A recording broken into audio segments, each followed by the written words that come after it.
प्राचीन काल की बात है। हिमालय की गोद में बसा एक छोटा सा गांव था जिसका नाम था अनंतपुर। यह गांव अपनी शांति और आध्यात्मिक ऊर्जा के लिए प्रसिद्ध था। यहाँ के लोगों का मानना था कि संख्याएं केवल गणितीय प्रतीक नहीं है, बल्कि वे ब्रह्मांड की दैवीय ऊर्जा को समझने का एक माध्यम है। उनका विश्वास था कि हर व्यक्ति के जन्म वर्ष का अंतिम अंक उसके जीवन के गुण, आकांक्षाओं और निजी लक्ष्यों को प्रकट करता है। एक दिन गांव के एक युवक जिसका नाम अर्जुन था, उसने इस रहस्य को जानने की इच्छा जता। अर्जुन एक जिज्ञासु और साहसी युवक था जो हमेशा जीवन के गहरे रहस्यों को समझने के लिए तत्पर रहता था। उसने सुना था कि गांव के पास एक पुराना मंदिर है जहां एक बौद्ध भिक्षु रहते हैं जिन्हें संख्याओं के रहस्य का पूरा ज्ञान है। अर्जुन ने निश्चय किया कि वह उन भिक्षु से मिलेगा और इस रहस्य को समझेगा। अगले दिन अर्जुन ने अपनी यात्रा शुरू की। वह जंगलों और पहाड़ों को पार करता हुआ मंदिर तक पहुंचा। मंदिर का वातावरण शांत और आध्यात्मिक था। अर्जुन ने भिक्षु को प्रणाम किया और अपनी इच्छा व्यक्त की। भिक्षु, जिनका नाम बोधिधर्म था, ने अर्जुन की जिज्ञासा को देखकर मुस्कुराए और कहा, तुम्हारी इच्छा पूरी होगी, लेकिन इसके लिए तुम्हें एक यात्रा पर जाना होगा। यह यात्रा तुम्हें तुम्हारे अंक के रहस्य को समझने में मदद करेगी। अर्जुन ने हामी भरी और बोधिधर्म ने उसे एक पुरानी पुस्तक दी जिसमें संख्याओं के रहस्यों के बारे में लिखा था। बोधिधर्म ने कहा, इस पुस्तक में 9 अंकों के बारे में वर्णन है और हर अंक एक विशेष ऊर्जा और गुण को दर्शाता है।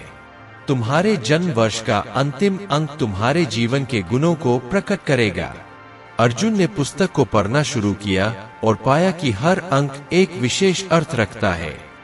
यह अंक नेतृत्व, स्वतंत्रता और नवीनता को दर्शाता है। यह व्यक्ति को अपने लक्ष्यों की ओर अग्रसर करता है। यह अंक सहयोग, संवेदनशीलता और संतुलन को दर्शाता है। यह व्यक्ति को दूसरों के साथ मिलकर काम करने की प्रेरणा देता है। यह अंक रचनात्मकता, आनंद और अभिव्यक्ति को दर्शाता है। यह व्यक्ति को अपनी कला और विचारों को प्रकट करने की शक्ति देता है। यह अंक स्थिरता, मेहनत और व्यवस्था को दर्शाता है। यह व्यक्ति को अपने लक्ष्यों को स्थिरता से प्राप्त करने की प्रेरणा देता है। यह अंक स्वतंत्रता, परिवर्तन और रोमांच को दर्शाता है। यह व्यक्ति को नए अनुभवों की ओर आकर्षित करता है। यह अंक प्रेम, जिम्मेदारी और सद्भाव को दर्शाता है। यह व्यक्ति को अपने परिवार और समाज के प्रति जिम्मेदार बनाता है।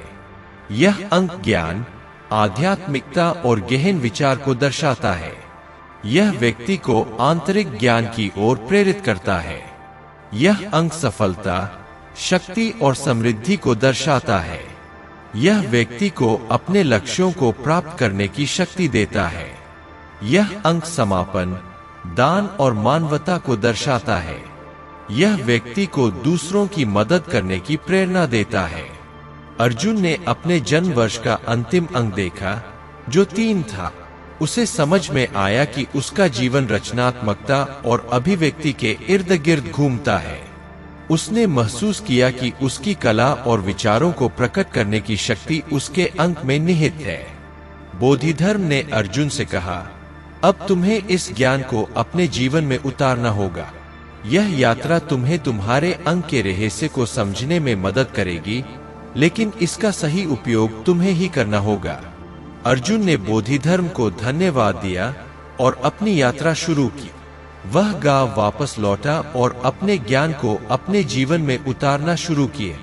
उसने अपनी रचनात्मकता को नए स्तर पर ले जाने का निश्चय किया और अपने गांव के लोगों को अपनी कला से प्रेरित किए। कुछ वर्षों बाद अर्जुन एक प्रसिद्ध कलाकार बन गए। उसकी कला ने न केवल उसके गांव बल्कि पूरे क्षेत्र को प्रभावित किए।